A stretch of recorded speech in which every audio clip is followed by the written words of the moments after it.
Hello मंडळी, तर आज मी तुमच्यासाठी इथे घेऊन आलेली आहे मास्टर शेफ व्हायरल रेसिपी म्हणजेच ठेचा नूडल्स. तर चला बघूया आपण ते कसे बनवायचे. तर यासाठी सर्वप्रथम मी ठेचा बनवून घेणार आहे. तर ठेचा बनवण्यासाठी इथे मी तवा गरम करून त्यावरती शेंगदाणे चांगले खरपूस असे भाजून घेणार आहेत. त्याच्यानंतर मी इथे मिरच्या भाजून घेते आहे. या ठेच्याच्या मिरच्या आहेत. तुम्ही बाजारात गेलात तर तुम्हाला या मिरच्या भेटतील. एकदा तुम्ही या मिरच्यांचा ठेचा ट्राय करा, खूप उत्तम असा लागतो.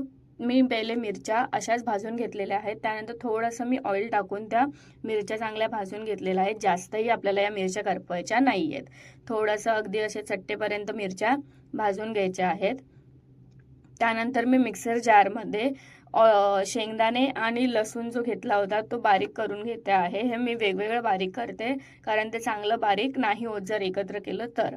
आता मी मिरच्या बारीक करून घेतलेल्या आहेत आणि ते मी शेंगदाणे आणि लसूण जे बारीक केलेलं होतं ते आणि मिरच्या एकत्र करून घेणार आहे आणि त्यामध्ये चवीनुसार मीठ घालून घेणार आहे. याची डिटेल रेसिपी मी माझ्या चॅनलवर ऑलरेडी अपलोड केलेली आहे, ती जाऊन तुम्ही बघू शकतात आणि मला कॉमेंटमध्ये नक्की कळवा की तुमचा ठेचा कसा झाला होता.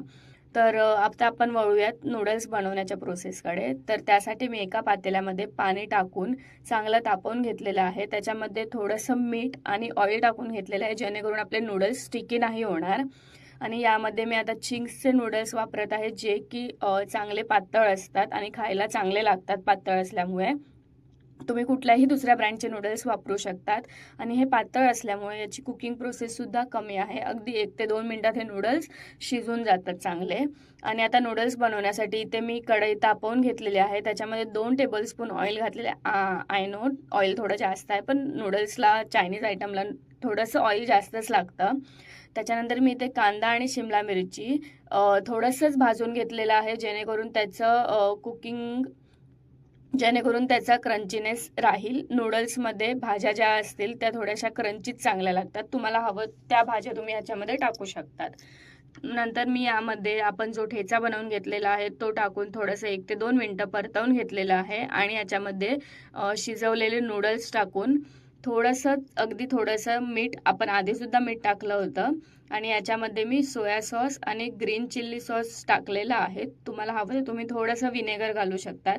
बाकी कुठलेही सॉसेस याच्यामध्ये टाकायची गरज नाही आहे. फक्त एवढ्या इन्ग्रेडियंटने हे नूडल्स खूप चांगले होतात. आणि हे नूडल्स खाऊन बघितल्यावर मला कळालं ही रेसिपी एवढी व्हायरल का झाली होती. तुम्हीसुद्धा ट्राय करा आणि मला कॉमेंटमध्ये कळवा. आणि चॅनलला सबस्क्राईब, लाईक आणि शेअर करायला विसरू नका. Thank you for watching.